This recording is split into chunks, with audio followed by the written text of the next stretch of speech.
जादू नगरी के दो जिनों सायर और काराका की पुरस्रार कहानी, एक खैर का परतौ तो दूसरा शर का मुजस्समा। पार्ट 2। क्या बकवास कर रहा था राजा? मैं तो इससे मोहब्बत नहीं करती, आबदा ने दुरुस्त लहजे में कहा। वो झूठ बोल रहा था। वो तो यही कह रहा था, काके ने कहा। मुझे क्या पता कि वो झूठ बोल रहा था सच। इसने बेकी है, मैं तो जहांगीर। कहते कहते वो रुक गई और काका और उसका साथी इसलो बे-इख्तियार चौंक पड़े। अपनी बात मुकम्मल करो काके, इसने कहा। कुछ नहीं हिमम, तुम चलो मेरे साथ। मैं तुम्हारे साथ नहीं जाऊंगी। क्यों? काका चौंका। मैं तुम दोनों को नहीं जानती, आबदा ने कहा। हो सकता है तुम मुझसे झूठ बोल रहे हो। और लड़की, हम झूठ नहीं बोल रहे, काका दुरुस्त लहजे में बोला। चलो हमारे साथ। फिर काके ने आबदा की कलाई पकड़ने की कोशिश की तो वो झटके से पीछे हट गई और गुस्से से इसे देखने लगी। मुझे हाथ मत लगाओ, वो चलाई। मैं तुम्हारे साथ नहीं जाऊंगी। इसके मुसलसल इनकार पर काके के चेहरे पर गुस्से के तासुरात उभर आए। इसलो लगता है ये शराफत से हमारे साथ नहीं जाएगी, काके ने अपनी साथी की तरफ देखते हुए कहा। मैंने तो पहले ही कहा था इसे बेहोश करके ले जाएंगे, इसलो बोला। ये सुनते ही आबदा की आंखें खौफ से फैलती चली गईं। हिमम, काके ने हमकारी भरी। फिर इसने अपनी जैकेट की अंदरूनी जेब से छोटी सी शीशी और दूसरी जेब से सफेद रंग का रुमाल निकाल लिया। आबदा खौफजदा नजरों से रुमाल और शीशी को देख रही थी। शीशी में सफेद रंग का महलूल मौजूद था। काके ने शीशी का ढक्कन खोला, इसमें मौजूद महलूल के चंद कतरे रुमाल पर छिड़के, फिर शीशी बंद करके जेब में रख ली। इसे काबू करो, काके ने इसलो से कहा। इसलो आबदा की तरफ बढ़ा और वो मतवहश होकर उल्टे कदमों पीछे हटने लगी। वो खुद को बचाना चाहती थी, मगर इसलो ने इसकी कलाई पकड़कर इसे काबू कर लिया। आबदा की कलाई पकड़ना मुझे बेहद बुरा लगा। गुस्से से मेरा बुरा हाल हो गया। इसी लम्हे मेरे दिमाग में ख्याल आया कि आबदा को बचाने के लिए मुझे कुछ करना होगा। ये ख्याल आते ही मैंने एक जस्त लगाई और आबदा के अकब में जाकर खड़ा हो गया। मैं इस पर अपना साया करना चाहता था ताकि इसे काके और इसलो की चुंगल से बचा सको। चुनांचे मैंने आंखें बंद करके आबदा का तसव्वुर किया। यकलख्त मुझे आबदा की भयानक चीख सुनाई दी, जिसकी वजह से मैंने बे-इख्तियार आंखें खोल दे। मैंने देखा कि काका इसकी नाक और मुंह पर वही महलूल वाला रुमाल रखे हुए था। आबदा की आंखें खौफ और दहशत से फैली हुई थीं। चंद सेकंड बाद उसकी आंखें बंद हो गईं और वो बेहोश हो गई। वो कटे हुए शहतीर की मानिंद फर्श पर गिरने लगी, मगर काके और इसलो ने इसे फौरन संभाल लिया। अब इसके बेजान जिस्म को काका थामे हुए था। ये मंजर मेरे लिए अजियतनाक था। गुस्से की शिद्दत से मेरी कंपटियां सुलग रही थीं। मेरा दिल चाह रहा था कि काके के वो हाथ ही काट दूं जिनसे वो आबदा को छू रहा था। बहुत ही तेज लड़की है, इसलो हाँफता हुआ बोला। अब हमें जल्दी से यहां से निकलना चाहिए, ओ काके ने कहा। राजा किसी भी वक्त होश में आकर हंगामा कर सकता है। तुम जाकर कार का दरवाजा खोलो, मैं इसे उठाकर ला रहा हूं। इसलो बाहर चला गया, जबकि काके ने आबदा को उठाकर अपने कांधे पर डाला और फिर मुड़कर दरवाजे की तरफ बढ़ गया। मैं चंद लम्हे देखता रहा, फिर मैंने आंखें बंद करके आबदा का तसव्वुर किया। एक झमाके के साथ मैं इस पर हावी हो गया और अब वो मेरे कंट्रोल में आ गई थी। दूसरे लफ्जों में मैं अब आबदा बन गया था। मेरी आंखें एक झमाके से खिल गईं। सहन से गुजरते हुए मेरी नज़र राजा कमर पर पड़ी, जो औंधे मुनफर्श पर पड़ा हुआ था। अचानक मेरे हल्क से गराहटी निकलने लगे और मैं एक झटके से काके की गिरफ्त से निकलकर दूर जा खड़ा हुआ। काका रुक गया, फटी फटी नजरों से मेरी तरफ देखने लगा। इसकी शक्ल दीदनी थी, जिस पर हैरत उमड़ आई थी। मैं सपाट चेहरे के साथ घुराते हुए इसकी तरफ देख रहा था। तत तत तुम, वो हकलाते हुए बोला, मगर अपनी बात मुकम्मल ना कर सका क्योंकि मैंने अपना बाजू लंबा करके इसकी गर्दन दबोच ली थी। मेरी गिरफ्त इतनी सख्त थी कि इसके हल्क से खरखराहट निकलने लगे। इसकी आंखों के डेले बाहर आने को बेताब थे। इसने अपने हाथ मेरे हाथ पर रखकर खुद को छुड़ाने की कोशिश की, मगर मेरे सामने इसकी कोई बिसात ना थी। मैंने यकदम इसे उठाकर दीवार की तरफ उछाल दिया। वो फुटबॉल की मानिंद उड़ता हुआ दीवार से टकराया और धमाके से फर्श पर आ गिरा। इसके हल्क से निकलने वाली दिलदोज चीख पूरे घर में गूंज गई। इसके मुंह से खून का फवारा फूट पड़ा और वो ज़बह किए गए बकरे की तरह तड़पने लगा।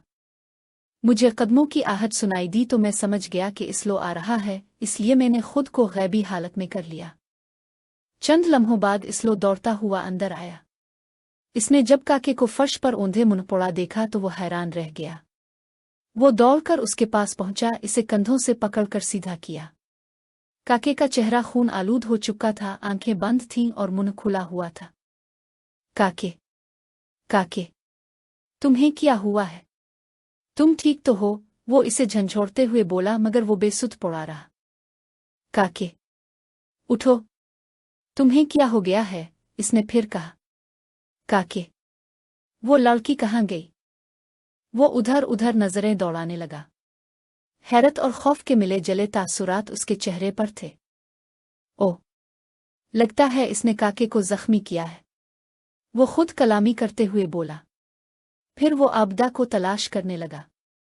गैर इरादी तौर पर इसने बाहर दरवाज़ा खोलकर झांका, मगर फौरन वापस आ गया। लड़की तो कहीं भी नहीं है, वो तो घर से भी बाहर नहीं निकली। फिर वो कहाँ गई? वो बुड़बुड़ाया, फिर अचानक रुका और काके की तरफ देखा। मुझे फर्श पर पड़ा एक डंडा दिखाई दिया, वही डंडा जिससे इसलो ने राजा कमर को जख्मी किया था। मैंने हाथ बढ़ाकर वो डंडा उठा लिया और इसलो की तरफ बढ़ने लगा। इसलो की नज़र अचानक फिजा में बढ़ते हुए डंडे पर पड़ी तो वो चौंक गया। चूंकि मैंने आपदा पर साया करके खुद को गैबी हालत में किया हुआ था, इसलिए इसलो को सिर्फ हवा में तैरता हुआ डंडा ही नजर आ रहा था। कुक, कुक, कौन है? आवाज उसके हल्क में फंस गई। वो उल्टे कदमों पीछे हटने लगा और आखिरकार दीवार के साथ जा लगा। कौन है? कौन है यहाँ? मुझे दिखाई क्यों नहीं दे रहा? वो हज़ियानी अंदाज में बोला। मैं उसके सर पर पहुंच चुका था। दोनों बाजू फैलाए वो दीवार के साथ झुके हुए अंदाज में खौफजदा खड़ा था। इसकी आंखें दहशत से फैल चुकी थीं। मैंने डंडा बुलंद किया तो उसके हल्क से दिलदोज चीख निकल गई।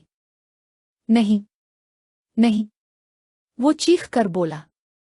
मैं चंद लम्हे गुस्सीली नज़रों से इसकी तरफ देखता रहा, फिर मैंने खुद को ज़ाहिरी हालत में किया तो वो मुझे देखकर हैरान और परेशान रह गया। इसकी आंखें बदस्तूर फटी हुई थीं। तुम, वो फंसे फंसे अंदाज में बोला, मगर मैंने इसे कोई जवाब नहीं दिया। वो फिर कुछ कहना चाहा मगर बात अधूरी छोड़ दी। तुमने आबदा को हाथ लगाया तो मैं तुम्हारा बहुत बुरा हश्र करूंगा, मैंने भयानक लहजे में कहा तो इसलो के खौफ में मजीद इजाफा हो गया। वो ऐसे कांप रहा था जैसे इसे जाड़े का बुखार हो। यहां तक कि सर्द मौसम में भी उसकी पेशानी पसीने से तर हो गई। तत तत तुम कौन हो? इसकी आवाज बदस्तूर हल्क में फंसी हुई थी। वो खौफ और दहशत के समंदर में डूबा हुआ था। मैं जिनजाद हूं। जज जिनजाद, वो लर्जीदा लहजे में बोला। मुझे मुझे मैं तुम्हें जिंदा नहीं छोड़ूंगा, मैंने गुर्राते हुए कहा। नन नहीं, वो खौफ से बोला, मगर इससे आगे कुछ ना निकल सका। इससे पहले कि मैं उसके सर पर डंडा मारता, वो बर्क रफ्तारी से दरवाजे की तरफ दौड़ लगा गया। इसकी दौड़ ऐसे थी जैसे इसने मौत देख ली हो। मैंने मोड़कर इसे देखा और डंडा पूरी ताकत से इसकी तरफ फेंक दिया। वो दरवाजे के करीब पहुंचा ही था कि डंडा इसकी टांग पर लगा और उसके हल्क से दर्दनाक चीख निकल गई। अगले ही लम्हे वो तवाजुन खोकर दरवाजे की दहलीज पर जा गिरा। इसका सर जोर से दरवाजे से टकराया। मैं तेजी से इसकी तरफ बढ़ा। वो उठने की कोशिश कर रहा था, मगर टांग की तकलीफ के बाइस बार बार गिर जाता था। शायद इसकी टांग फ्रैक्चर हो गई थी। मेरी टांग, वो कराहते हुए बोला, मगर उसकी बात मुकम्मल न हो सकी क्योंकि मैं उसके सर पर पहुंच गया था। मुझसे बचकर तुम कहीं नहीं भाग सकते, मैंने गुस्सीली आवाज में कहा। मैंने झटके से इसकी गर्दन पकड़कर इसे हुआ में उठा लिया। इसके हल्क से खरखराहट निकलने लगे। मत मत मारो मुझे, खुदा के लिए, वो हज़ियानी अंदाज में बोला। मैं इसे कोसेली नजरों से देखता रहा। मेरे छोटे छोटे बच्चे हैं, खुदा के लिए छोड़ दो मुझे। मुझे इस पर तरस आ गया, इसलिए मैंने इसकी गर्दन छोड़ दी।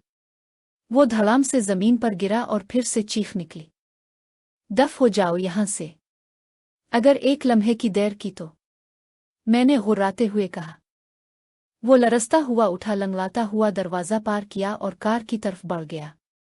कई बार वो पीछे मोड़कर मेरी तरफ देखता रहा, जैसे डर रहा हो कि मैं दोबारा ना पकड़ लूं।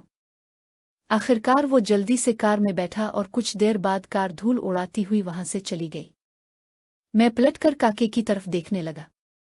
वो बेहिस और हरकत पड़ा हुआ था। मेरे ज़हन में सवाल गर्दिश करने लगा कि अब क्या करूं।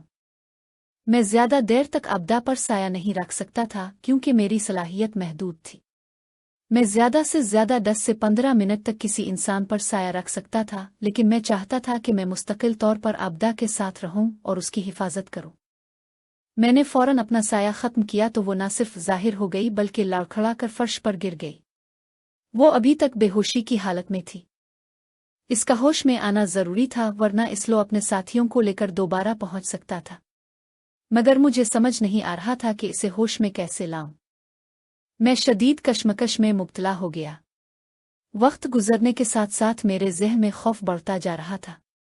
अगर इसलो वापस आ गया तो अब्दा को उठाकर ले जाएगा और फिर मैं कुछ नहीं कर सकूंगा।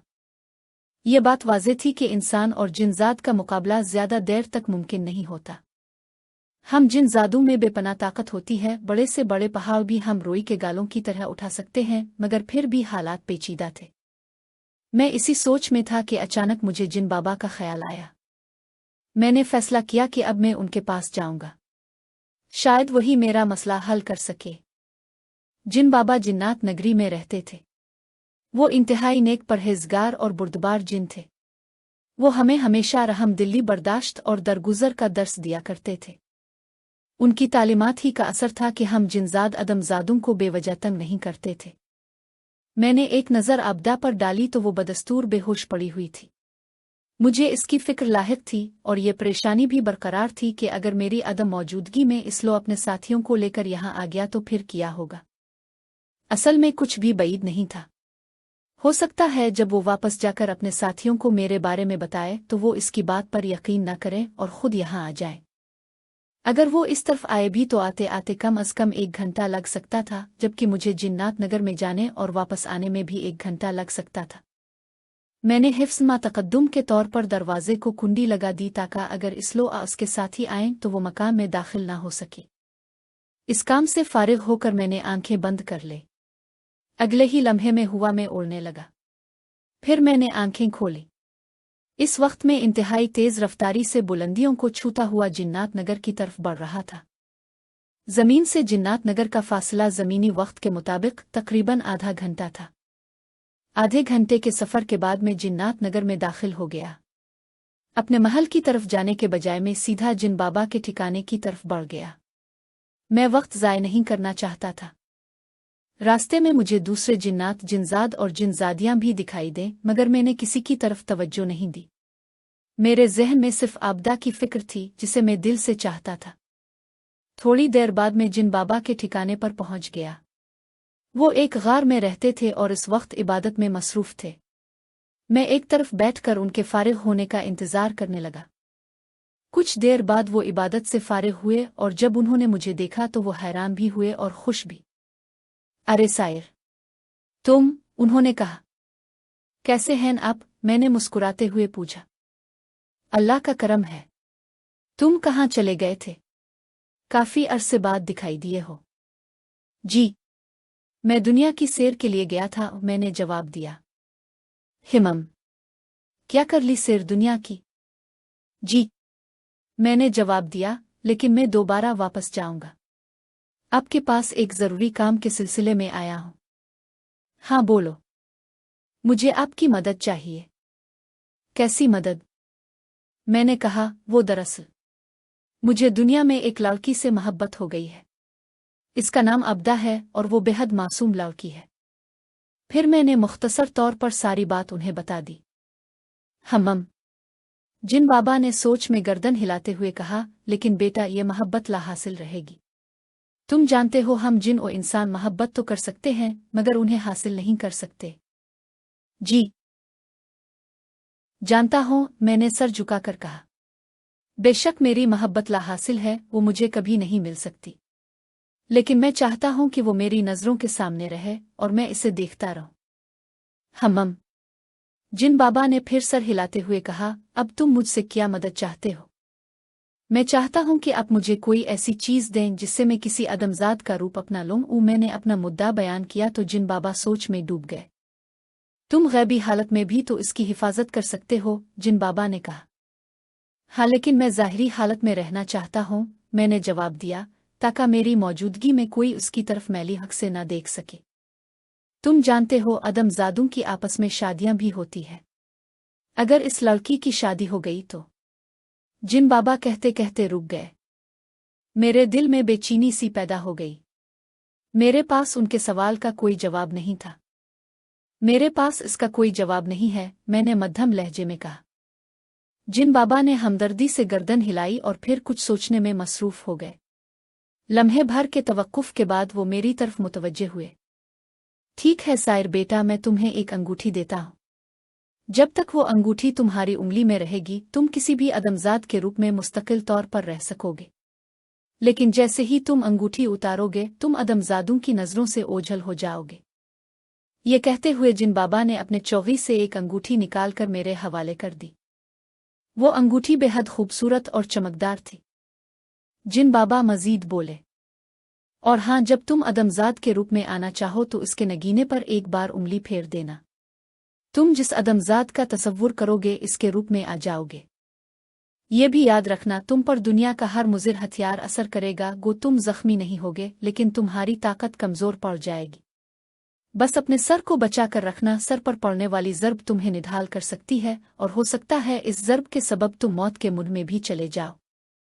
जी बहुत बेहतर है जिन बाबा, मैं इस बात का ख्याल रखूंगा, मैंने फर्माबरदारी से कहा और अंगूठी अपनी उंगली में पहन ली। अल्लाह तुम्हें तुम्हारे मकसद में कामयाबी अता करे, जिन बाबा ने दुआ दी।